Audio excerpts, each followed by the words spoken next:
کہ درود و سلام 3 مرتبہ شروع میں اور آخر میں، 1 مرتبہ سورہ حمد اور 3 مرتبہ سورہ توحید کی تلاوت کر کے اور سورہ فاتحہ کا تحفہ پیش کر دیں آج اجتماعی طور پر۔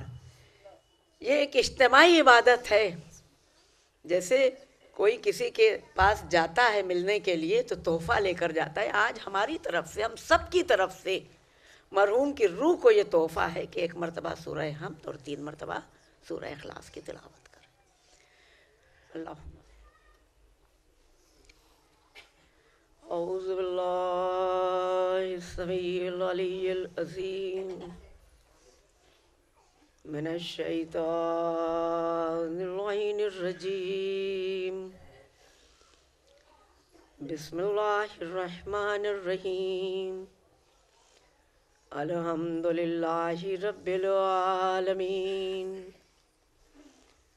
والصلاة والسلام علی سید الانبیاء والمرسلین وخاتم النبیین سیدنا و نبینا و شفیع المذنبین و طبیب قلوبنا و امام رسولنا ابی القاسم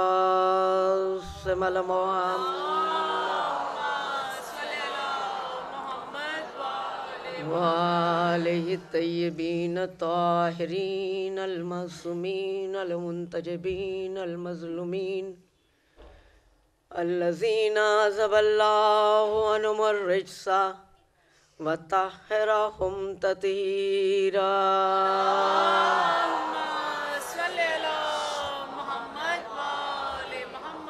قال اللہ تبارک و تعالی فی محکم کتابہ المبین والفرقان الحمید، وهو أصدق الصادقین وقولہ الحق، بسم اللہ الرحمن الرحیم، وما خلقت الجن والانس الا لیعبدون۔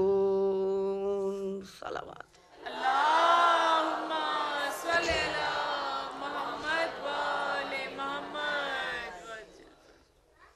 بہت ہی مشہور و معروف آیہ مقدسہ سے اپنی گفتگو کا آغاز کر رہی ہوں، جس سے یک لخت احساس ہوتا ہے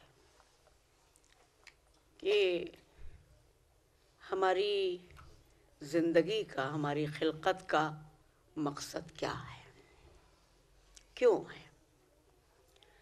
جب اللہ نے، وہ خالق ہے، خالق مطلق ہے،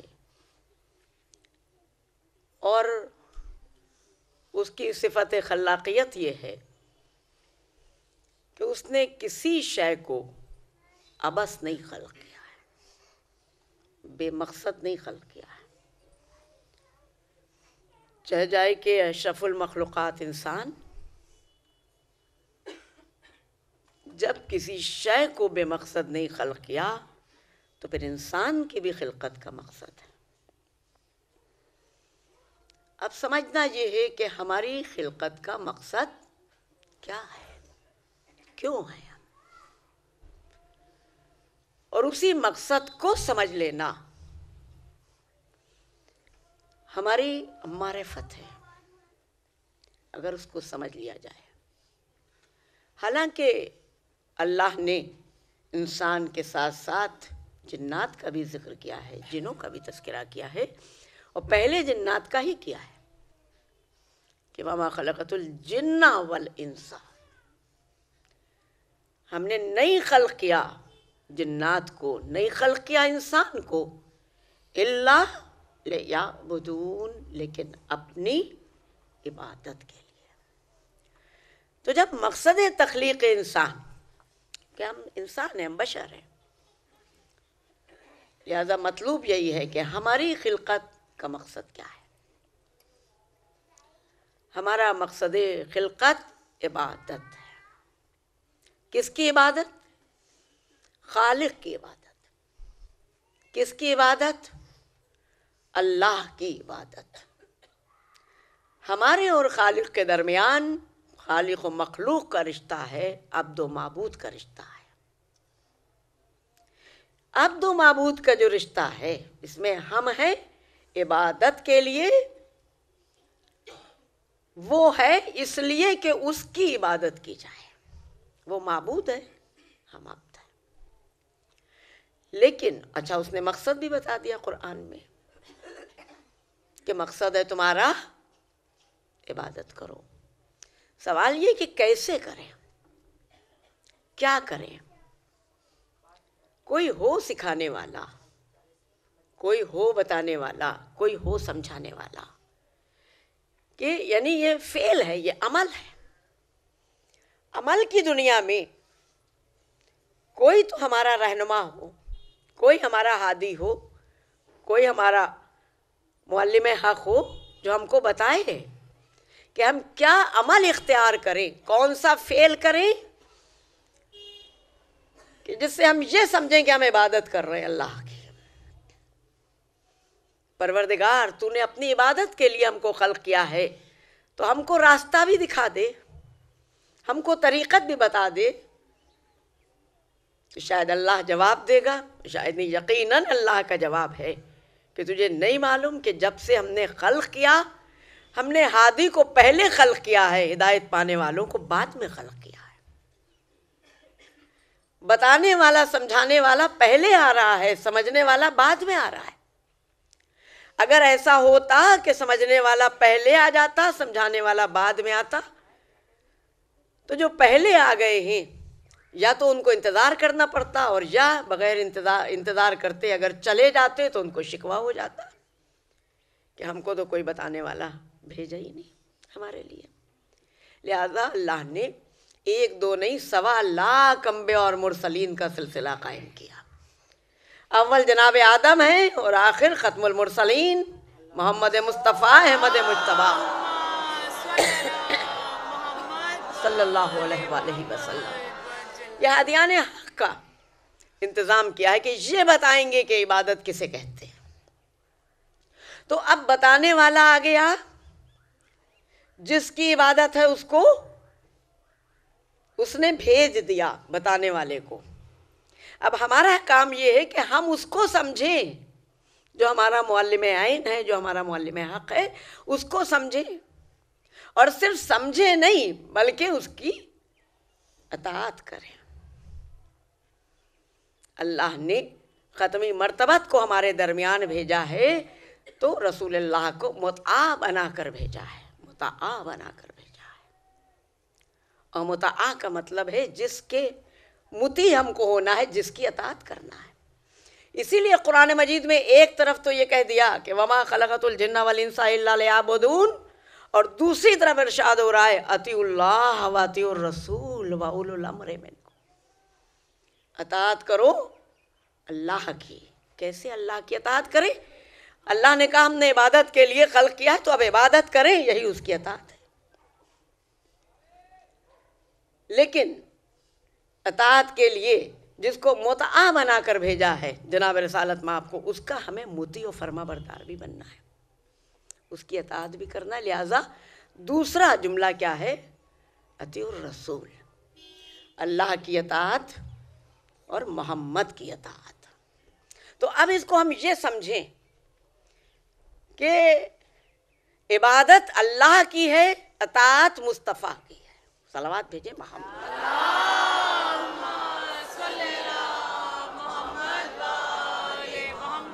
عبادت کس کی ہے؟ عبادت مصطفیٰ کی نہیں ہے، توجہ کریں آپ، عبادت رسول کی نہیں ہے، عبادت صرف اور صرف اللہ کی ہے۔ لیکن کیسے کریں؟ جو طریقہ بتایا ہے اس طریقے پر عمل کریں تو یہ اطاعت گزاری ہے، یہ مطیع بننا ہے، یہ فرما بردار بننا ہے۔ اور جب اطاعت کریں گے تو اطاعت کس کی ہوگی؟ رسول کی ہوگی، اس لیے کہ اللہ پردہ غیب میں وہ نہیں نماز پڑھ کے بتائے گا کہ میری نماز ایسے پڑھو، وہ نہیں روزے رکھ کے دکھائے گا کہ میرے لیے روزے ایسے رکھو جو ہم نے تم پر واجب کیے ہیں، وہ نہیں اپنے گھر کا طواف کر کے بتائے گا کہ حج اس کو کہتے ہیں۔ بتانے والا کوئی اور ہے، زبان سے بتائے تو وہ قول ہے جس کی اطاعت کرنا ہے، اور عمل سے بتائے، فعل سے بتائے تو وہ اتباع ہے جس کی پیروی کرنا ہے. توجہ، اگر زبان سے بتا رہا ہے تو یہ قول ہے جس کی ہم کو فرمانبرداری کرنا ہے، جس کی اطاعت کرنا ہے، ہم کو ماننا ہے. اور اگر فعل سے بتائے، عمل کر کے بتائے تو یہ اتباع ہے. اسی لیے قرآن مجید میں مزاج دیکھیے قرآن کا، خدا کی قسم، کہ ایک طرف عبادت کا حکم ہو رہا ہے، دوسری طرف اطاعت کا حکم ہو رہا ہے، تیسری طرف اتباع کا ہو رہا ہے. صرف اطاعت نہیں، اتباع بھی کرو. یعنی یہ نہیں کہ رسول اللہ نے نماز پڑھ کے دکھا دی، تم نے کہا ہم نے بھی نماز پڑھ لی. نہیں، ویسے پڑھو جیسے رسول پڑھ کے دکھا رہے. یہ ہوا اتباع. تو اطاعت اور اتباع کے لیے اللہ نے ہادیان حق کا انتظام کیا ہے اول تا آخر. جس میں رسالت و نبوت ختم ہو رہی ہے تو محمد مصطفیٰ صلی اللہ علیہ وآلہ وسلم پر.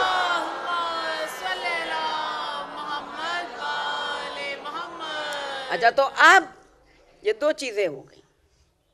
یعنی جو رسول کہہ رہے ہیں اس کو ہم مان لیں تو وہ کیا ہے؟ اللہ کی عبادت ہے. اطاعت رسول کی ہے، عبادت اللہ کی ہے. جو رسول اللہ کر کے دکھا رہے ہیں اس کی پیروی کریں تو اتباع رسول کا ہوگا، عبادت اللہ کی ہوگی. اسی لیے اللہ نے حرکت اور ناقص کو نہیں کہا کہ اس کی پیروی کرو، اس کی نہیں. جس کو میں نے چن لیا، جس کا میں نے استفا کیا، جس کو میں نے منتخب کر لیا، بس اس کا عمل میری عبادت ہوگی. توجہ، اس کا عمل میری عبادت ہے. جیسی یہ نماز پڑھے ویسی پڑھو تو وہ میری عبادت ہے. جیسے یہ روزہ رکھ کے دکھائے ویسے روزہ رکھو تو یہ میری عبادت ہے. جیسے یہ حج کرے ویسے حج کر کے دکھاؤ تو یہ میری عبادت ہے. فعل کی منزل میں جو یہ کر رہے ہیں ویسے کر کے دکھاؤ تو عبادت میری ہوگی، اتباع رسول کا ہوگا. اور قول کی منزل میں جو یہ کہہ رہے ہیں ان کی بات کو مان لو تو اطاعت رسول کی ہوگی اور عبادت اللہ کی ہوگی. صلوات بھیجیں محمد.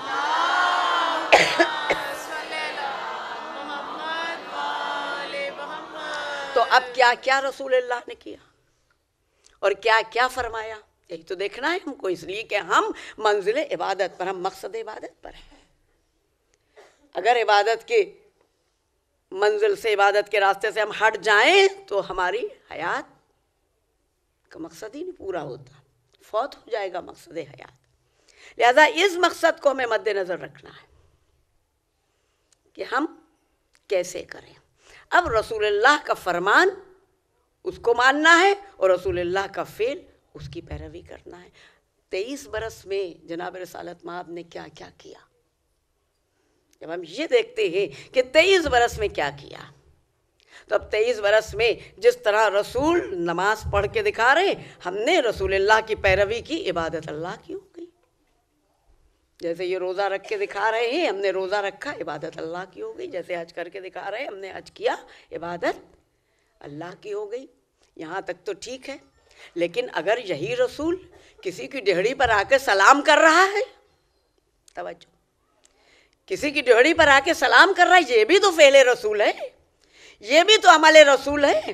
قرآن کہہ رہا ہے کہ رسول کے عمل کی پیروی کرو، اتباع کرو.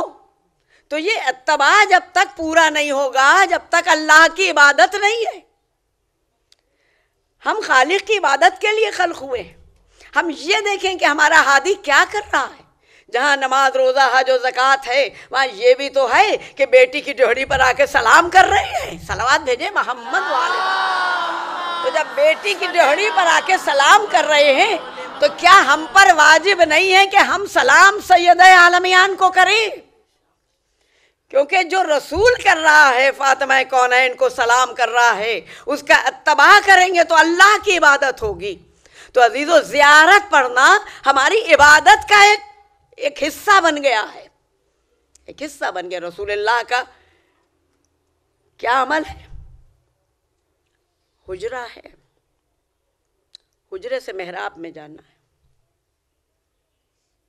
اور میں آپ کی خدمت میں عرض کروں کہ جناب رسالت مآب کا حجرے کے بائیں طرف محراب اور داہنی طرف سیدہ کا گھر. تو اب جب نکلے ہیں نماز کے لیے رسول اللہ تو اپنے گھر سے نکلے, جانا چاہیے تھا محراب کی طرف, پہلے سیدہ کی ڈیوڑی پر آئے, دہلیز پر آ کر سیدہ کو سلام کیا, اس کے بعد محراب میں گئے. یعنی پہلے زیارت پڑھی ہے جناب سیدہ کی زیارت, اور اس کے بعد نماز. توجہ کر رہی ہیں, اس کے بعد نماز. یہ نماز پڑھ کے رسول بتا رہا ہے, اپنی امت کو بتا رہا ہے, انسانوں کو بتا رہا ہے, وہ انسان جو خلق خدا کی عبادت کے لیے خلق ہوئے ہیں. تو اب ہماری عبادت کیا ہے؟ جب رسول اللہ نے بتایا کہ سلام کرو اس کے بعد نماز پڑھو, اسی لیے تو ہماری نماز کا جو آغاز ہوتا ہے وہ پہلے محمد و آل محمد پر درود و سلام ہے, اس کے بعد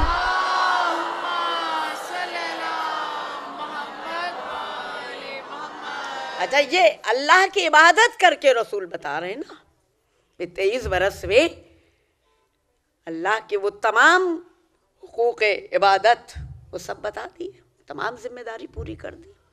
اور اس کے بعد وقتاً فوقتاً کبھی مولا کائنات کو پہچانوا رہے ہیں, کبھی عظمت جناب سیدہ کا اعلان کر رہے ہیں, کبھی حسنین علیہ السلام کو اپنے دوش پر سوار کر کے عظمت حسنین بتا رہے ہیں, کبھی بتا رہے الحسن والحسین سیدہ شباب اہل جنہ انا و علی من نور واحد فاطمہ بذتو منی. یعنی بیٹی کا بھی بیٹی کی حیثیت سے نہیں, بیٹی کی حیثیت سے نہیں, فاطمہ کونین کی حیثیت سے تعارف ہو رہا ہے. علی کا تعارف بھائی کی حیثیت سے نہیں ہے, علی کا تعارف ولی اللہ کی حیثیت سے ہو رہا ہے. امیر المومنین ہے, مددگار ہیں, کل کے مددگار ہیں. حسنین کا تعارف نواسوں کی حیثیت سے نہیں ہو رہا ہے, بلکہ جنت کے جوانوں کے سردار کی حیثیت سے تعارف ہو رہا ہے. رسول اللہ نے اپنے ذاتی رشتے کا اعلان نہیں کیا ہے کہ میرے نواسوں سے محبت کرو, یہ نہیں. جب 23 برس کی تبلیغ میں بہت مشہور و معروف بات ہے, سورہ شعراء میں یہ آیت جگمگا رہی ہے کہ قُلْ لَا أَسْأَلُكُمْ عَلَيْهِ أَجْرًا إِلَّا الْمَوَدَّةَ فِي الْقُرْبَى. اب توجہ کر رہی کہ جس نے نماز سکھائی, جس نے روزہ سکھایا, جس نے حج سکھائی, جس نے عبادت پروردگار کرنا سکھایا, وہ کہہ رہا ہے, وہ رسول کہہ رہا ہے, بلکہ کہہ نہیں رہا ہے, کہلوایا جا رہا ہے. قل لگا ہے نا, کہلوایا جا رہا ہے. تو اب رسول نہیں کہہ رہے ہیں, خدا کہہ رہا ہے, اللہ کہہ رہا ہے. یہ وہ کہہ رہا ہے جو کسی کا احسان نہیں رکھتا, یہ وہ کہلوا رہا ہے, اے میرے حبیب آپ نے میری عبادت کا ہنر بتایا ہے انسان کو, طریقہ بتایا ہے انسان کو, لہٰذا اپنی رسالت کی اجرت بھی تو مانگ لو, اجر رسالت بھی تو مانگ لو. یہ اللہ کہلوا رہا ہے رسول اللہ سے, قُلْ لَا أَسْأَلُكُمْ عَلَيْهِ أَجْرًا إِلَّا الْمَوَدَّةَ فِي الْقُرْبَى. بہت پست بات ہوگی, بہت پست بات ہوگی اور پست خیال ہوگا اگر یہ کہا جائے کہ رسول اللہ نے آخر وقت میں کہا میرے قرابت داروں کا خیال رکھنا, اور میں جا رہا ہوں اس دنیا سے, لہٰذا میرے جو عزیز ہیں, میرے اقربا, میری بیٹی, میرے داماد, میرے نواسے. نہیں, ایسا نہیں ہے. قرابت داروں کے لیے مودت ہے. ایک بات اور آپ کی خدمت میں عرض کرتی چلوں کہ محبت کی سپرلیٹو ڈگری ہے مودت. محبت و مودت میں کئی مرتبہ میں نے فرق بیان کیا ہے, لیکن ایک جملہ یہاں پر کہنا بس مناسب ہوگا کہ محبت و مودت میں فرق یہ ہے کہ محبت کی سپرلیٹو ڈگری مودت ہے, اور دوسری بات یہ ہے کہ محبت بہت توجہ, اس لیے کہ آج ایک مومن کے ایصال ثواب کی مجلس ہے, اور ظاہر ہے کہ سب ایسے کی مجلس ہے کہ جس سے سب محبت کرتے ہیں. لفظ محبت اور احساس محبت اور جذبہ محبت یہ ہم انسانوں کے لیے ہے, لیکن لفظ مودت اور جذبہ مودت صرف اقربائے رسول کے لیے ہے, آل رسول کے لیے, محمد و آل محمد کے لیے ہے.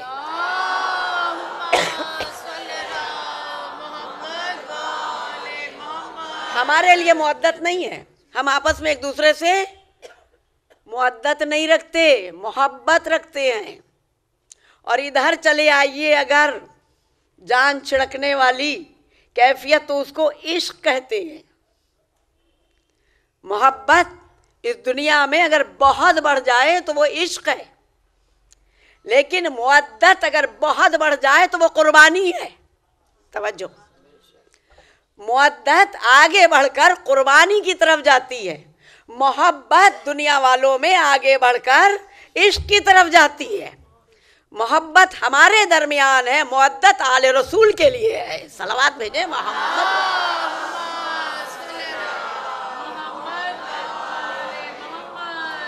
اور پھر یہ کہ سب کچھ بتایا جا سکتا ہے، سکھایا جا سکتا ہے، محبت و مودت سکھائی نہیں جاتی ہے، کہیں سے لی بھی نہیں جا سکتی.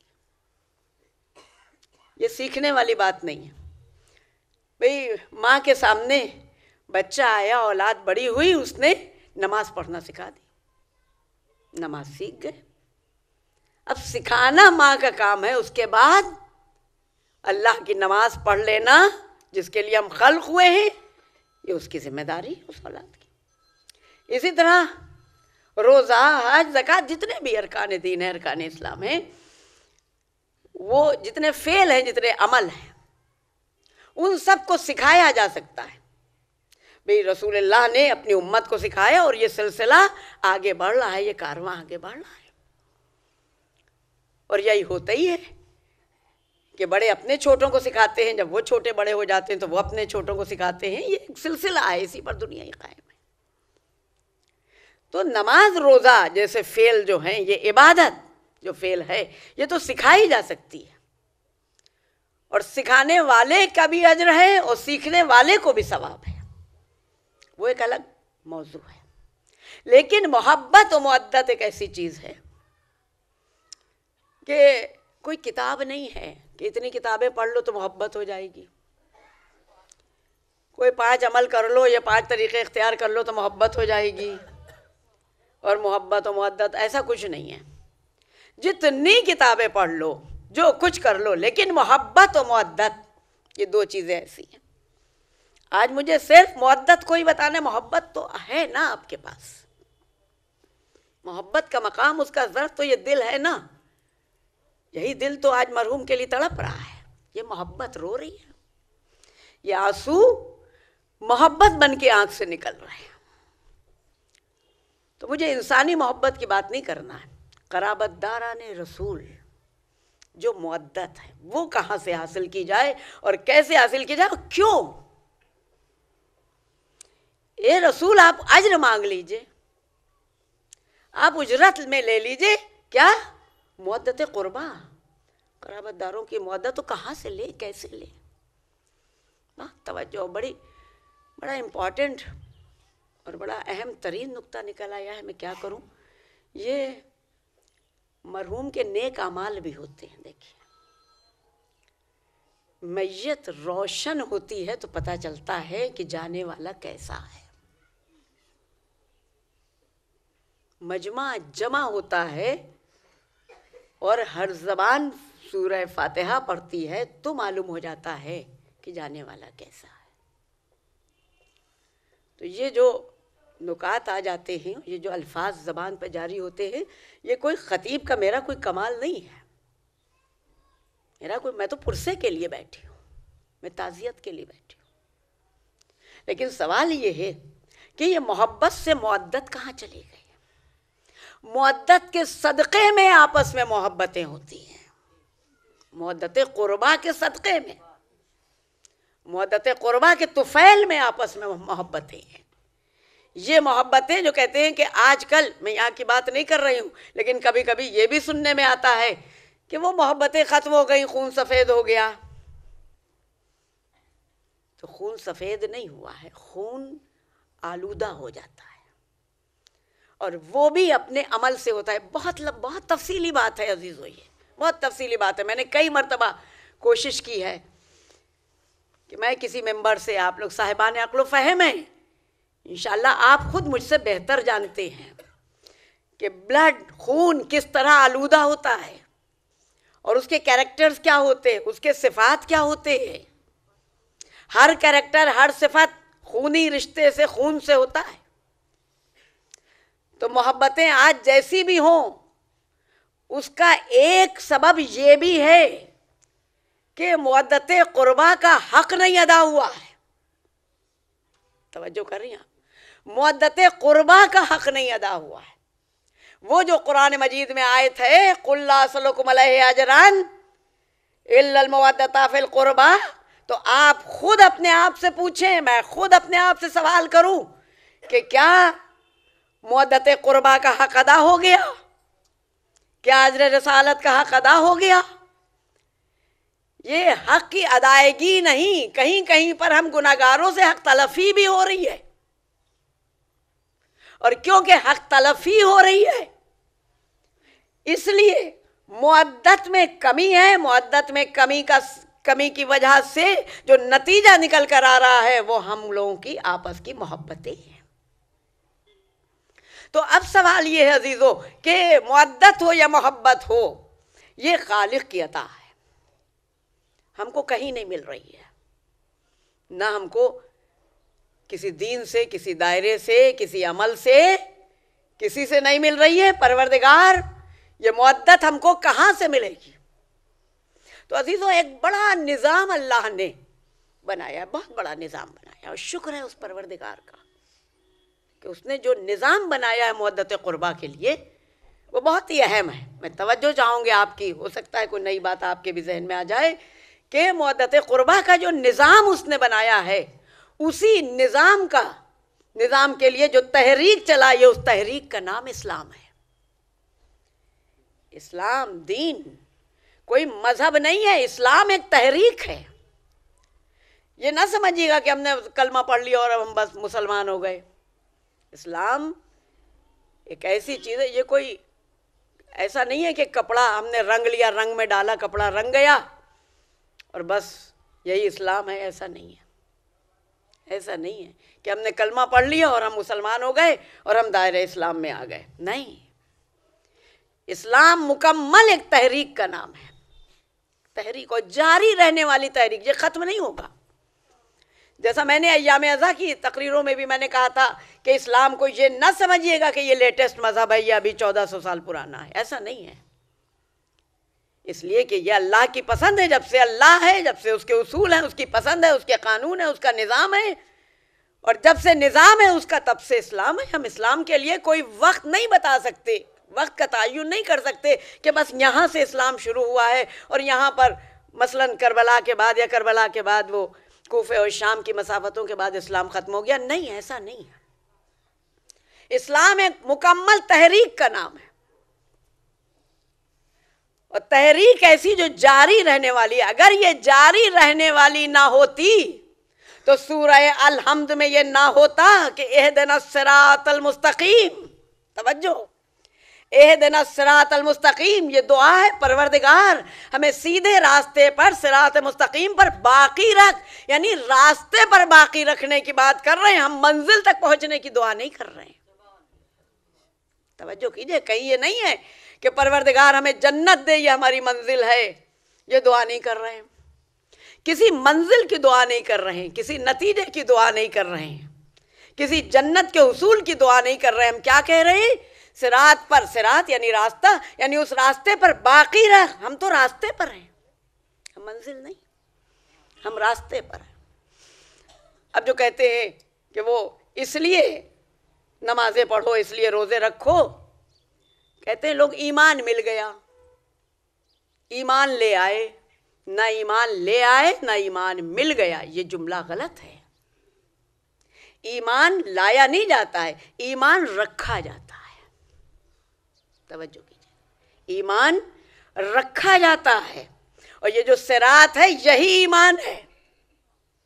صراط مستقیم یعنی ہمیں صاحب ایمان بنائے رکھ، ہمیں اس جائے استقامت ہم کو نصیب ہو جائے کہ جو کیفیت ایمان کی کیفیت ہے. صلوات بھیجے محمد والے،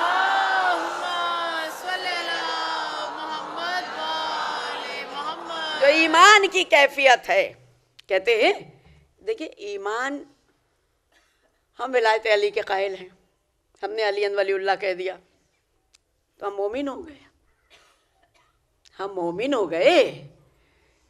کوئی تصدیق اس بات کی نہیں ہے کہ ہم نے علی ولی اللہ کہہ دیا تو ہم مومن ہو گئے. یہ مومن کی پہچان ہے کہ وہ امیر المومنین کا کلمہ پڑھتا ہے، یہ مومن کی ہوگی پہچان، لیکن اس بات کا فیصلہ ہم نہیں کریں گے کہ ہمارے پاس ایمان ہے یا نہیں ہے. وہ تو کل ایمان فیصلہ کرے گا، اور یہ فیصلہ محشر میں ہوگا کہ ہم ایمان پر باقی رہے یا نہ رہے. ہماری زندگی تو کٹ رہی ہے یہ دعائیں کرتے کرتے کہ اہدنا الصراط المستقیم، اہدنا الصراط المستقیم، اہدنا الصراط المستقیم. ہمیں صراط مستقیم پر باقی رکھ، باقی رکھ، باقی رکھ، باقی رکھ، کہیں ہم اس سے الگ نہ ہو جائیں. تو اس کے معنی یہ ہیں کہ صراط راستہ ہے، منزل نہیں ہے. اور جب راستہ ہے اسلام میں تو یہ راستہ ابھی رواں ہے. یعنی جب تک قرآن مجید میں سورہ حمد ہے جب تک یہ آیت ہے اہدنا الصراط المستقیم، اور جب تک آیت ہے، جب تک ہم کہہ رہے ہیں، جب تک راستہ ہی ہے. تو یہ گویا یہ تحریک رواں ہے، یہ تحریک ختم ہونے والی نہیں ہے. اب کسی بھی تحریک کے لیے دیکھیے دو چیزیں ہیں. ماشاءاللہ سمجھدار مجمع ہے، چاہے وہ رشا کی تحریک ہو، چاہے کہیں کا انقلاب ہو. بڑے بڑے فلاسفر نے زندگی کی ڈیفینیشنز دی ہیں، لینن نے دی، کارل نے دی، کس نے دی، سب نے یہ بتایا کہ زندگی کیا ہے، اور زندگی کی بڑی بڑی ڈیفینیشنز ہے. لیکن فلاسفی تو دے سکتے ہیں جس کا تعلق عقل سے ہے. فلاسفی تو لکھ دی کہ واٹ از لائف، لیکن اس لائف کو گزاریں کیسے وہ راستہ کسی فلاسفی نے نہیں بتایا ہے. کسی فلسفی نے راستہ نہیں بتایا ہے کہ اس راستے پر چلے. یہ تو بتا دیا کہ یہ راستہ ہے، اس کو زندگی کہتے ہیں، لیکن اس زندگی کو پار کیسے کیا جائے، اس زندگی پر چلا کیسے جائے، وہ راستے پر چلنے کا طریقہ اس وقت تک نہیں سمجھ میں آ سکتا جب تک اس تحریک کو آگے رکھنے کے لیے کوئی جذبہ نہ ہو. ہر تحریک کو دو چیزوں کی ضرورت ہے، ایک مقصد ہے، ایک جذبہ ہے. بہت توجہ، میں آ گئی اپنی منزل پر، بہت توجہ. کوئی بھی تحریک ہو، پہلی بات تو یہ سمجھ لیجئے کہ اسلام ایک تحریک ہے جو رواں رہنے والی ہے، وہ رکنے والی نہیں ہے اور وہ منزل نہیں ہے. ابھی کسی بھی تحریک کے لیے دو چیزوں کی ضرورت، ایک مقصد اور ایک جذبہ. آپ مقصد لیے بیٹھی رہیے، اگر جذبہ نہیں ہے تو تحریک چل پائے گی. تحریک پھر رسم بن جاتی ہے. بہت توجہ، بڑا اہم جملہ میں نے آپ کے حوالے کر دیا. تحریک رسم کب بنتی ہے؟ جب جذبہ ختم ہو جاتا ہے. جب جذبہ ختم ہو جاتا ہے تو تحریک نہیں رہتی ہے، وہ رسم بن جاتی ہے، وہ رواج بن جاتی ہے. آج ہم کیوں کہتے ہیں کہ مجلس رسمن نہ کیجیے؟ کیوں کہتے ہیں؟ اس لیے کہ جذبہ ہونا چاہیے. اچھا، مجھ جیسے گناہگار نے، میں نے نماز پڑھ لی، نماز کا وقت آیا، میں نے نماز پڑھ لی. آپ نے کہا بہت جلدی پڑھ لی، تو ہم نے کہا آپ کو زبانی یاد تھی، ہم نے پڑھ لی. زبانی یاد تھی، ہم نے پڑھ لی نماز. تو جس کو جتنے جلدی یاد ہو جاتی، وہ یاد کی ہوئی چیز زبان رواں ہوتی، وہ جلدی سے پڑھ لی. تو یہ نہیں کہا جا سکتا کہ اللہ کے حضور میں یہ قبول بھی ہوئی کہ نہیں، اس لیے کہ آپ نے جلدی سے پڑھ لی، آپ نے نماز فرض تھی ادا کر دی. لیکن انوالومنٹ تو ہونا چاہیے نا جذبے کا.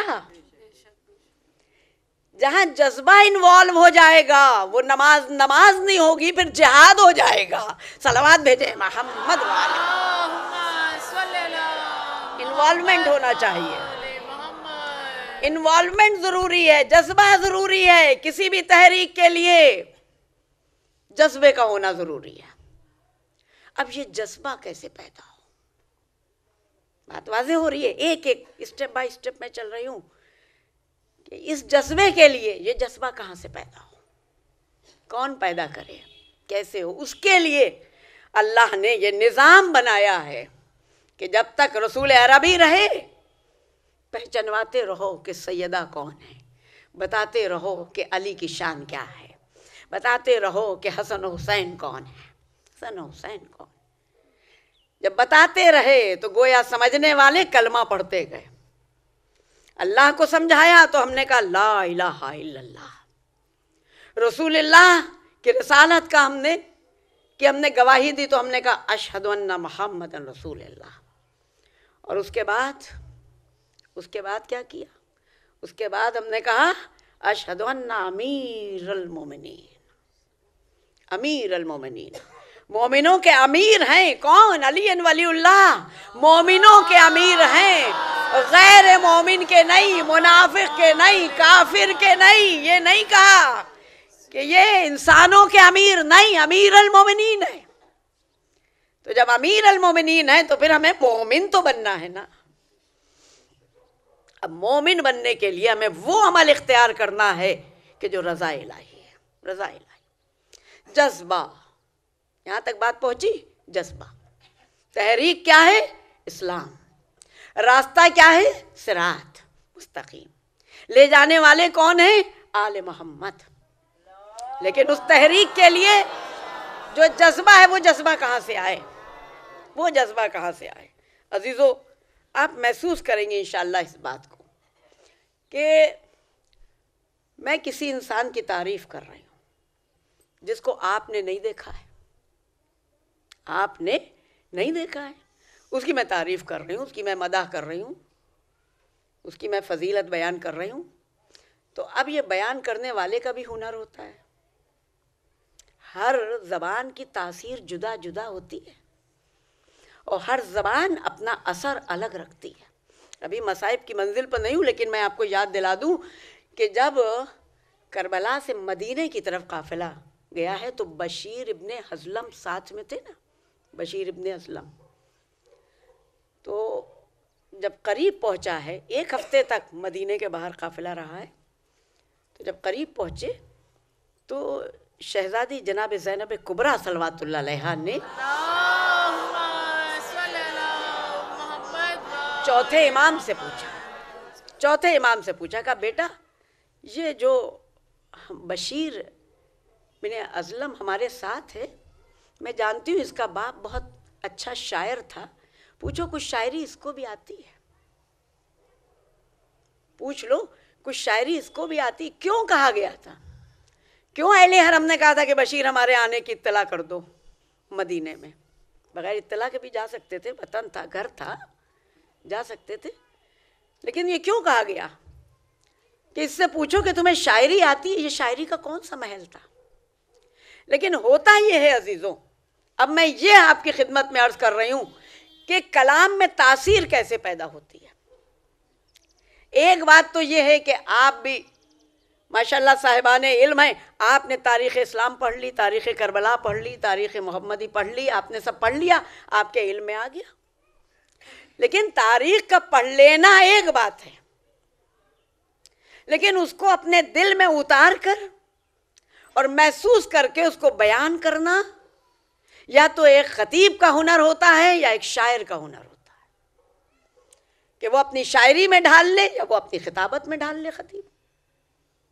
اسی لیے شہزادی زینب نے پوچھا تھا کہ تیرا باپ شاعر تھا اور پائے کا شاعر تھا، کیا تجھے بھی شاعری آتی ہے؟ یعنی ایسے شعر پڑھتے ہوئے جاؤ تاکہ مدینے والوں کے دل پر اثر ہو، تاثرات پیدا ہو.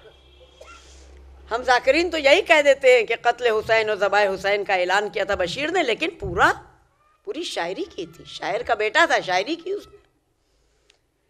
کہنے کا مقصد یہ کہ زبان میں، کلام میں اثر پیدا ہو، یہ بھی ضروری ہے، یہ بھی ضروری. تو کس طرح سے فضیلت بیان کی جائے، تعریف کی جائے کہ جو آپ کی نظروں کے سامنے نہیں ہے، لیکن تعریف جب کی جاتی ہے تو جو ممدوح ہوتا ہے اس کے لیے ایک سافٹ کارنر دل میں پیدا ہو جاتا ہے. سمجھ رہی اس بات کو؟ غائبانہ تعارف اس کو کہتے ہیں. ہم نے دیکھا نہیں اس کو، لیکن تعریف بہت سنی ہے، تعریف بہت سنی. تو اب ایک سافٹ کارنر پیدا ہو گیا نا، ایک نرم گوشہ دل میں پیدا ہو گیا. اگر یہ تعریف بار بار کی جائے تو پھر یہی نرم گوشہ محبت میں تبدیل ہو جاتا ہے. توجہ کیجئے گا، مجھے یہ عرض کرنا تھا کہ محبت کیسے پیدا ہو اور یہ مودت تک کیسے تبدیل ہو جائے. محبت دنیا والوں کے لیے ہے، مودت آل محمد کے لیے ہے. محبت سے مودت تک کے سفر کو زندگی کہتے ہیں دنیا کی. صلوات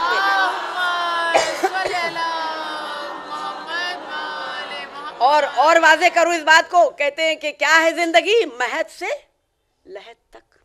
یہی تو کہتے ہیں، مہد سے لحد تک. مہد میں کس کی محبت ہوتی ہے؟ ماں کی.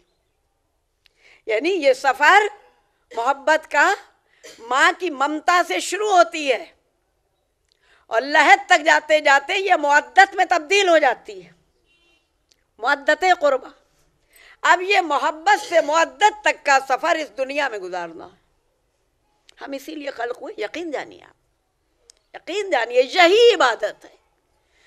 اگر مودت عبادت نہ ہوتی تو قرآن مجید میں ہرگز یہ آیت نہ آتی کہ قُلْ لَا أَسْأَلُكُمْ عَلَيْهِ أَجْرًا إِلَّا الْمَوَدَّةَ فِي الْقُرْبَى. کسی نبی نے تو اجر، بھئی 313 رسول ہے، ہر رسول مانگتا پھر اجرت نا. ہر رسول سوال کرتا کہ رسالت کی اجرت، رسالت. یہ آخری رسول کے لیے کیوں کہا گیا؟ اس لیے کہ یہاں سے تحریک کو آگے بڑھنا ہے اور اس تحریک کے لیے ایک جذبے کی ضرورت ہے اور اس جذبے کا نام مودت قربہ ہے. اس جذبے کو زندہ رکھنے کے لیے یہ ممبر ہوتے ہیں، یہ مجلسیں، یہ بیان، یہ ممبر. یہ اس جذبے کو جس کا نام مودت ہے، اس جذبے کو زندہ رکھنے کے لیے مقصد ہے ممبر کا. محراب کا مقصد اور ہے، ممبر کا مقصد اور ہے. یہ بات آج میں کھل کے آپ کی خدمت میں عرض کر رہی ہوں. کہا جاتا ہے، زیادہ تر ذاکرین سے کہا جاتا ہے، مجھ سے بھی کہا گیا کہ کچھ دینی باتیں، کچھ تبلیغی باتیں، کچھ سوسائٹی کی باتیں، کچھ یہ باتیں، کچھ وہ باتیں، یہ ممبر کا تقاضا نہیں ہے. میں آج بہت واضح طور پر آپ کی خدمت میں عرض کر رہی ہوں، ممبر کا تقاضا یہ نہیں ہے. جہاں تک تربیت ہے اس کی جگہ آغوش مادر ہے. جہاں تک دینی ارکان کی بات ہے اس کی جگہ محراب ہے. جہاں تک فضائل آل محمد کی بات ہے اس کے لیے یہ ممبر ہے. صلوات بھیجے محمد، اس کے لیے ممبر. جتنے فضائل بیان کرتے جاؤ گے، جتنے فضائل بیان کرتے جاؤ گے، وہ نرم گوشہ بنتا چلا جائے گا، وہ سافٹ کارنر بنتا چلا جائے گا. اور اسی لیے مجلسیں ہوتی جا رہی ہیں، محبت کا کارواں آگے بڑھ رہا ہے. اب یہ محبت کے راستے پر چلتے چلتے بات واضح ہوئی کہ محبت کیسے ملے گی؟ کسی کتاب سے نہیں، کسی کتاب سے نہیں، کسی واعظ سے نہیں، کسی دعا سے نہیں. صرف محبت کا بیج فضائل آل محمد میں ملتا ہے. صلوات بھیجیں محمد.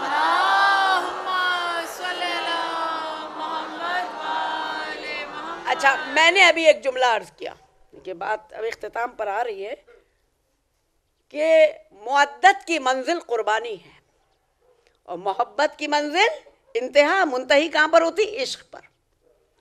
محبت عشق پر منتہی ہوتی ہے، مودت قربانی پر منتہی ہوتی ہے. تو جب ہم مودت قربہ کی بات کرتے ہیں تو دو چیزیں ہمیں مد نظر رکھنا ہے. ایک فضائل آل محمد، ایک قربانیاں آل محمد کی. اسی لیے مجلس کا شعار یہ بن گیا ہے کہ فضیلت آل محمد کی بیان کرو تاکہ محبت باقی رہے، یہ ضائع نہ ہو. اور اس کے بعد قربانی آل محمد بیان کرو تاکہ دل میں درد پیدا ہو. اور جب درد پیدا ہوگا تو عقیدت ہوگی، عقیدت ہوگی تو بندگی ہوگی، بندگی ہوگی تو اللہ کی عبادت ہے. صلوات بھیجیں. پورا مقصد ہے، ایک مقصد ہے زندگی کا. میں نے کہاں سے بات شروع کی تھی؟ انسان کی زندگی کا مقصد کیا ہے؟ عبادت ہے. لیکن پورا ایک نظام، پروردگار تیرا لاکھ لاکھ شکر ہے، کرم ہے اس کا کہ اس نے جو نظام بنایا ہے اس نظام کو سمجھ لینا بہت بڑی بات ہے کہ وہ نظام ہے کیا. نماز پڑھ رہے ہیں، اگر معرفت نہیں ہے تو وہ نماز نہیں ہے. روزہ رکھے ہیں، اگر معرفت نہیں، عقیدت نہیں ہے تو فاقہ تو ہو سکتا ہے لیکن روزہ نہیں ہو سکتا. حج کر رہے ہیں، خانہ کعبہ کا ہم طواف کر رہے ہیں، لیکن دل میں اگر بغض ہے کسی کی طرف سے تو یہ حج نہیں ہے، طواف کعبہ آپ کرتے رہیے لیکن حج نہیں ہے۔ اور یہ اب آخری بات ہے کہ اگر ہم آل محمد کے اصولوں پر اور آل محمد کے راستے کی پیروی کر رہے ہیں تو کبھی شک نہ کیجیے گا کہ ہمارا عمل قبول ہوا یا نہیں ہوا، اس میں شک کی گنجائش نہیں ہے۔ ہاں یہ بات صدق ہونا چاہیے کہ ہم آل رسول کی پیروی کر رہے ہیں، وہی اتباع ہے، وہی اطاعت ہے۔ ہم قرآن کی ان آیتوں پر چل رہے ہیں کہ جہاں اطاعت کا حکم ہے اطاعت کر رہے ہیں، جہاں اتباع ہے وہاں اتباع کر رہے ہیں، اور ویسے ہی کر رہے ہیں جیسے رسول نے بتایا وہی کر رہے ہیں، جو رسول نے کر کے دکھایا وہی کر رہے ہیں۔ اگر ہم ویسے ہی کر رہے ہیں تو اب کوئی کچھ بھی کرے، ہمیں کسی دوسرے پر الزام تراشی کا کوئی حق نہیں ہے، کوئی اختیار نہیں ہے، اس لیے کہ سب اللہ کے بندے ہیں۔ یہ عبد و معبود کے درمیان کا رشتہ ہے، ہم اپنے رشتے کو مضبوط رکھیں، یہی بہت بڑی بات ہے۔ ہم اپنے رشتے کو پاک و صاف رکھیں، یہ بہت بڑی بات ہے۔ ہم اپنے رشتے کو قوی رکھیں۔ کہتے ہیں جس طرح سے کہتے ہیں ایک چین ہے، اور چین کی مضبوطی، زنجیر کی مضبوطی اس کی ایک ایک کڑی کی مضبوطی پر یا کمزوری پر ڈیپینڈ کرتی ہے، یہ آپ نے بھی پڑھا ہے۔ تو یہ دنیا بھی ایک چین ہے، ایک ایسی چین ہے کہ جس میں دنیا کے ہر انسان کو صرف اپنے آپ کو دیکھنا ہے کہ ہمارا اپنے خالق سے رشتہ کیا ہے، ہمارے اپنے معبود سے رشتہ کیا ہے۔ اور یہ باتیں وضاحت کی، یہ ہم کو کتابیں تو بتاتے ہی بتاتے ہیں، کتابوں سے زیادہ ہم کو مجلسوں سے ملتا ہے، ہم کو مجلسوں سے کتابوں سے زیادہ ملتا ہے۔ یعنی یہاں ایک ایسا احساس پیدا ہوتا ہے، ایک ایسا جذبہ پیدا ہوتا ہے، جب ہم کسی کی تعریف کرتے رہیں گے اور وہ بھی اللہ کے حوالے سے، رسول کے حوالے سے، قرآن کے حوالے سے جب تعریف کرتے رہیں گے تو پھر یہ نہ دیکھیے کہ کون کیا کہہ رہا ہے۔ سلمان کو ایک مرتبہ بڑا افسوس ہوا تھا، جناب سلمان کو بڑا افسوس ہوا اور رسول اللہ کے پاس آ کر کہنے لگے کہ یا رسول اللہ، مجھ سے میرے باپ کا نام پوچھا جاتا ہے بار بار۔ اب آپ دیکھیے، مجھ سے میرے باپ کا نام پوچھا جاتا ہے۔ سلمان فارسی ہم تو جانتے ہیں، لیکن باپ کا نام، سلمان اپنے باپ کا نام بتاؤ، سلمان اپنے باپ کا نام بتاؤ۔ ایک بار ہو گیا، دو بار ہو گیا، تین بار ہو گیا۔ جب سلمان فارسی نے رسول اللہ سے آ کر پوچھا تو رسول اللہ نے کہا سلمان، اب جو کوئی تم سے پوچھے کہ تمہارے باپ کا نام کیا ہے، تم کون ہو، تو اپنا تعارف کرانا، سلمان ابن اسلام ابن اسلام ابن اسلام ابن اسلام ابن اسلام۔ کہ اسلام تمہارا باپ ہے، اسلام تمہارا باپ ہے، اسلام باپ ہے، ولایت علی ماں ہے۔ آخری بات آپ کی خدمت میں عرض کر رہی ہوں، بہت توجہ انشاءاللہ یاد رکھیے گا، ولایت علی ماں ہے۔ جس طرح سے بچہ ماں کی چھاتی سے چمٹ جاتا ہے، اس طرح ولایت علی سے لپٹے رہو، تم ایسی محبت ہو جائے گی کہ تمہاری مودت کا راستہ آسان ہو جائے گا۔ صلوات بھیجیں محمد۔ باپ اسلام ہے، ولایت علی ماں ہے۔ یہ والدین جو بشری حیثیت سے ہم کو ملتے ہیں، ارے ان کا بھی مرتبہ بہت ہے، مرتبہ بہت ہے، آپ جانتی ہیں۔ اور پھر کیا کہا، ماں اور باپ، والدین کا جو والدین کے حق ہوتے ہیں، حقوق والدین ہیں، اس میں 3 حصہ حق جو ہے وہ ماں کا ہے اور 1 حصہ باپ کا ہے، 3 حصہ ماں کا ہے۔ اس لیے کہ ماں کی وہ محبت ویسی ہے، سلام ہو اس مولائے کائنات کو کہ جس کی ولایت ماں کی محبت کی طرح ایسے دل سے لپٹے رہو، اس کے سینے سے چمٹے رہو جیسے بچہ ماں کے سینے سے چمٹتا ہے۔ یہ ہے ولایت علی، اور اسی لیے اس محبت کا کوئی جواب بھی نہیں ہے۔ 3 حصے جب ماں کا حق ہے، اسی لیے تو ماں کے پاؤں کے نیچے جنت ہے، آپ کے نیچے نہیں ہے، ماں کے پیروں کے نیچے جنت ہے۔ بس عزیزوں، ولایت علی کو ماں کہا، اسلام حق کو، اللہ کے اس دین کو باپ کہا ہے۔ یہ ہمارے آخرت کے یہی والدین ہیں، یہ ہمارے والدین ہیں، یہ ہمارے بزرگ ہیں. ہمارا باپ کون ہے؟ اسلام. ہماری ماں کون ہے؟ علی ولی اللہ. یہ جب مودت کے سمندر میں کوئی ڈوب جاتا ہے تو اس بات کو سمجھتا ہے. ہو سکتا ہے کہ میں اپنے مقصد میں ابھی کامیاب نہ ہوئی ہوں، لیکن اب بات کو یہیں پر ٹھہراتی ہوں کہ جب مودت کے سمندر میں کوئی غرق ہو جائے تو پھر اسے اس دنیا سے نفرت ہو جاتی ہے. اس لیے کہ دنیا وہ بھائی جب علی ولی اللہ ماں ہے تو اس علی نے تو 3 بار دنیا کو طلاق دی ہے نا. جب 3 بار طلاق دے دی پھر بھی ہم اسی دنیا سے لپٹے رہیں. اس کا کیا مطلب ہے؟ اس کا مطلب یہ ہے کہ محبت دنیا سے ہے، مودت آل رسول سے نہیں ہے. توجہ کر رہی ہیں آپ؟ ہماری کوشش یہی ہونا چاہیے کہ ہم محبت سے مودت کی طرف رجوع کریں. اب لفظ رجوع آ گیا ہے، حالانکہ شاید میں عرض کر چکی قرآن مجید میں 3 لفظ ہے رجوع کے بھی، اور الگ الگ معنی اور الگ الگ اس کے معنویت کے اعتبار سے الگ الگ. ایک جگہ پر آیا ہے ترجعون، دوسری جگہ پر آیا راجعون، اور تیسری جگہ پر آئے ارجعی. روٹ ورڈ وہی ہے رجوع. روٹ ورڈ کیا ہے؟ رجوع کرنا، رجوع، رسپانس، رجوع. لیکن ترجعون میں ہم بے بس ہیں. ترجعون تمہیں اپنے اللہ کی طرف رجوع کرنا ہی ہے، تمہارا کوئی اختیار نہیں ہے. وہاں پر استعمال ہوا ہے ترجعون. اور جب ہم کہتے ہیں انا للہ و انا الیہ راجعون تو ہم اس بات کو ایڈمٹ کرتے ہیں، خوشی خوشی ہم کہتے ہیں کہ اے اللہ ہم تیرے ہی ہیں اور تیری طرف راغب ہو رہے ہیں، تیری طرف ہم پلٹ رہے ہیں. رجوع جانا، واپس ہو جانا. ترجعون بغیر اختیار کے جانا، یہاں پر اللہ کا اختیار ہے. راجعون خوشی سے جانا. اور ارجعی یا ایتھا النفس مطمئنہ ارجعی راضیۃ مرضیہ. ارجعی کا مطلب ہے کہ پروردگار کی رضا ہے، پروردگار خود استقبال کر رہا ہے. یعنی 3 کیفیتیں ہیں جانے کی. ایک تو توہن و کرہن جا رہے ہیں، مجبوری ہے، جانا تو ہے ہی ہے، ہمارے اختیار میں نہیں ہے، بلاوا آیا ہے تو جانا ہے. کوئی ہے ایسا کہ جس کا بلاوا آ جائے اور وہ کہے ہم نہیں جائیں گے؟ ایسا نہیں ممکن ہے نا. تو یہاں پر اختیار نہیں ہے ہمارا. یہ ہے ترجعون.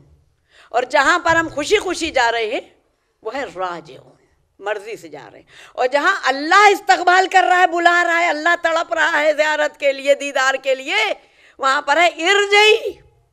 اور ارجعی جو ہے یہ کسی اور کے لیے نہیں ہے، صرف کائنات کا ایک واحد بشر ہے اور وہ ہے حسین ابن علی. حسین ابن علی کے لیے کہا ہے یا ایتھا النفس مطمئنہ ارجعی الی ربک راضیۃ مرضیہ. اے میرے حسین، آپ کا خدا، آپ کا اللہ آپ سے راضی، آپ کا رب آپ سے راضی ہے. اور یہی نہیں کہ آپ کا رب راضی ہے، آپ مجھ سے راضی ہوں تو چلے آئیے. یہاں پر الہی تڑپ، اللہ کی تڑپ کا احساس ہو رہا ہے. اللہ کی تڑپ ہے، یہ پروردگار بلا رہا ہے. جہاں پر رب استقبال کرے اس کے لیے ارجعی ہوتا ہے. بس عزیزو، اس ارجعی والے کو لاکھوں سلام، اس حسین ابن علی کو ہمارا سلام. سلام ہو اس مظلوم کربلا پر کہ جس نے امت کو بخشوانے کے لیے اپنا وطن چھوڑ دیا.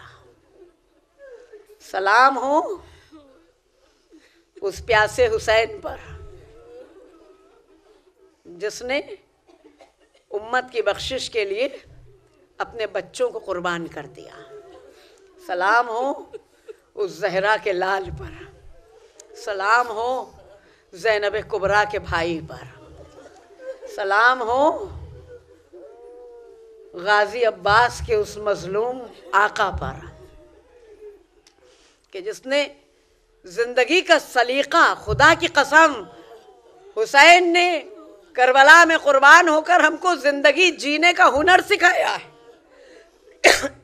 کہ زندگی کو کس طرح جیا جاتا ہے اور جیا نہیں جاتا ہے، زندگی کو کیسے زندہ رکھا جاتا ہے. حسین نے زندگی کو زندہ رکھنے کا ہنر سکھایا ہے. اس آقا اور مولا حسین کو ہمارے لاکھوں سلام. اس غازی عباس کو ہمارے لاکھوں سلام، جن کے بھائی الگ الگ مقصد ہوتے ہیں۔ جناب عباس کی آمد کا مقصد سب جانتے ہیں کہ مقصد غازی عباس کیا ہے؟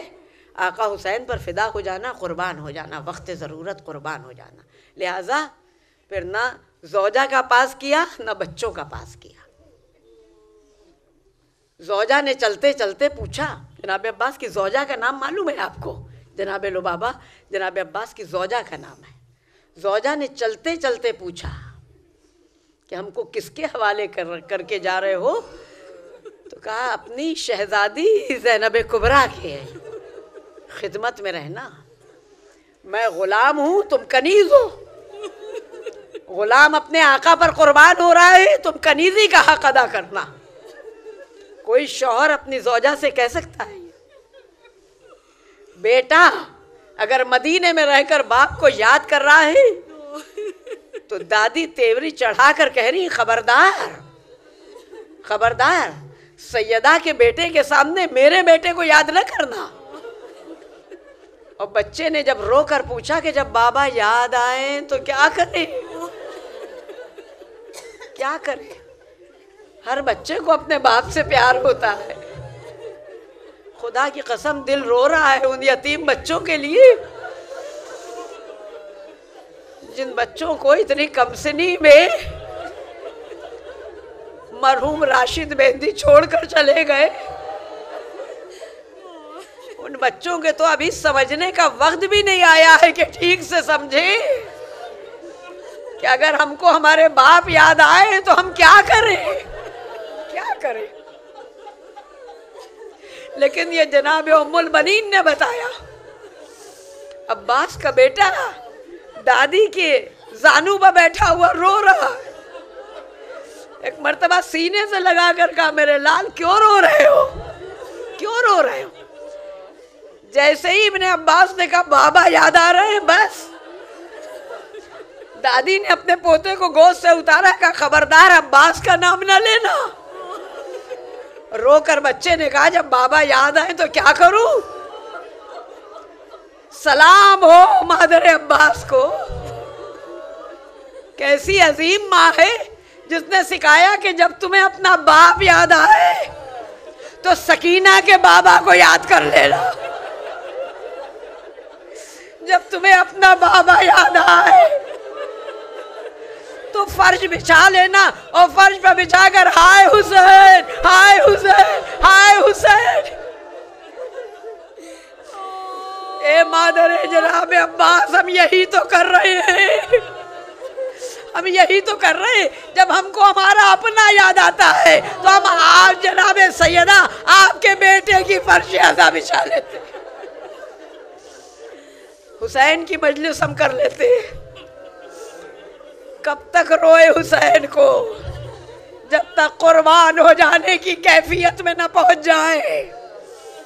یہ جواب ہے ان لوگوں کے لیے جو اعتراض کرتے ہیں کب تک حسین کو رو گے، کب تک ماتم کرو گے؟ ہم حسین کے لیے ماتم نہیں کرتے ہیں، ہم اپنے لیے کرتے ہیں۔ کب تک حسین کو رو گے؟ ہم اپنے لیے نہیں روتے ہیں کہ ہم بخشوائے جائیں گے، بلکہ ہم اس کوشش میں ہیں کہ ہم جب تک مودت کی منزل پر نہ پہنچ جائیں، جب تک ہم قربانی کی منزل پر نہ پہنچ جائیں، یہ مجلسیں ہوتی رہیں گی، یہ ذکر ہوتا رہے گا، یہ ماتم ہوتا رہے گا۔ سلام ہو اس علی ابن الحسین کو کہ جو زندگی بھر رویا ہے۔ چوتھے امام سے بھی یہی سوال کیا گیا تھا کہ مولا کب تک روئیے گا، مولا کب تک روئیے گا؟ تو آپ جانتی ہیں چوتھے امام نے جواب دیا تھا، اے بھائی تو نے ہمارے ساتھ انصاف نہیں کیا، تو نے ہمارے ساتھ انصاف نہیں کیا۔ کہ مولا شہادت تو آپ کے خاندان کی خوبی ہے، شہادت تو آپ کا غازہ ہے، آپ رو کیوں رہے؟ کا شہادت تو ہے، لیکن کیا یہ بھی ہے کہ ماں بہنیں ابوبیاں سریعام بے سربراہ نہ گزاری جائے، بے پردہ پھرے کربلا سے کوفہ، کوفے سے شام، اور پھر دربار کوفہ کا امتحان، دربار شام کا امتحان۔ سید سجاد رو رہے ہیں۔ ارے سلام ہو ان ہتھ کڑیوں اور بیڑیوں کو کہ جو ہتھکڑیوں بیڑیوں سے جکڑا ہوا بیٹا حسین کو یاد کر کے کربلا کی طرف رخ کر کے کہہ رہا ہے بابا بابا آپ کا بیٹا کربلا میں بہت مجبور و بے بس نظر آ رہا تھا، ہاتھ بندھے تھے، آپ کا لاشا بے غسل و کفن پڑا ہوا تھا۔ تو سید سجاد روتے رہے، عمر بھر روتے رہے چوتھے امام، وہ جس کا جنازہ مدینے میں دھوم سے اٹھا ہے، لیکن اس نے تابوت کے اندر سے کربلا کی طرف رخ کر کے کہا بابا کربلا میں آپ کا لاشا پائمال حالت میں بے غسل و کفن پڑا رہا۔ بیٹے کے سینے پر یہ قلق تھا، یہ داغ تھا۔ سید سجاد عمر بھر روتے رہے عزیزو، اور کیسے روتے رہے، بس چند جملے اور مجلس تمام ہو جائے گی۔ رونا تو اس مومن کا ہمیشہ کا ہے، جب جس کو اپنا چاہنے والا یاد آ جائے گا آنکھ سے آنسو نکل کر راشد مہندی راشد مہندی راشد مہندی۔ ابھی تو آپ کو کچھ دن تک یقین ہی نہیں آئے گا، ایسا لگے گا کوئی چیز ہم سے ایسی چیز تھی کہ جو ہم سے چھن گئی ہے، جو ہم سے چھن گئی ہے۔ احساس ہوگا، اور یہ احساس آپ کو رلائے گا عزیزوں۔ لیکن میں پھر ہاتھ جوڑ کر آپ سے کہہ رہی ہوں کہ جب آپ کو اپنا عزیز یاد آئے تو سورہ فاتحہ پڑھنے کے ساتھ ساتھ سیدہ کے بیٹے کے لیے سینے پر ہاتھ مار کے یا حسین یا حسین یا حسین۔ یہ جناب زینب کی فرمائش بھی ہے، جناب سیدہ کا آسرا بھی ہے، اور سید سجاد کی پیروی بھی ہے۔ ہمارا چوتھا امام اس وقت تک روتا رہا، یعنی جب مدینے میں تھے کوئی وقت ایسا نہیں تھا کہ آنکھ سے آنسو نہ نکلتے ہو۔ ہمارے پانچویں امام سے سوال کیا گیا تھا، جناب زید نے سوال کیا۔ جناب زید سید سجاد کے ہی بیٹے تھے لیکن کربلا میں نہیں تھے۔ جناب زید نے سوال کیا، بھائی سے سوال کیا کہ بھائی یہ بتائیے کہ بابا کو جب سے ہم نے ہوش سنبھالا ہے روتا ہوا دیکھ رہے ہیں، بابا کو روتا ہوا دیکھ رہے ہیں، آپ بتائیے۔ اور پھر جب ہم پانی سامنے لاتے ہیں تو بابا چیخ مار کر روتے ہیں، کھانے کے وقت جب ہم کھانا بابا کے سامنے لاتے ہیں تو بابا بے اختیار روتے ہیں۔ آپ کو اس کی وجہ معلوم ہے؟ بھائی نے بھائی کو سینے سے لگا کر بہت روئے ہیں ہمارے پانچویں امام۔ محمد باقر بہت روئے ہیں اور کہا ہاں مجھے معلوم ہے اس کی وجہ کیا ہے۔ اے بھائی تمہیں نہیں معلوم ہے کہ آقا حسین کربلا میں بھوکے پیاسے مارے گئے ہیں، میرے بابا کا بابا حسین ہے اور پیاسا مارا گیا ہے، لہذا جب پانی سامنے آتا ہے تو میرے بابا کو حسین یاد آتے ہیں، جب کھانا سامنے آتا ہے تو میرے بابا کو کربلا کے بھوکے یاد آتے ہیں۔ اتنا روئے۔ اور اس کے بعد سید سجاد کے لیے یہ ایک احتیاط تھی، مدینے میں احتیاط تھی ہمارے چوتھے امام کے لیے کہ جب حسین کا بیٹا کسی بازار سے گزرے تو قصاب کی دکانیں ہو تو وہاں بکرے کے سر کو کپڑے سے ڈھک دیا جائے، بکروں کے سر کو کپڑے سے ڈھک دیا جائے، حسین کے بیٹے کی اس پر نظر نہ پڑے، پردہ ڈال دیا جاتا تھا، سر پر کپڑا رکھ دیا جاتا تھا، کہیں علی ابن الحسین کی نظر نہ پڑ جائے۔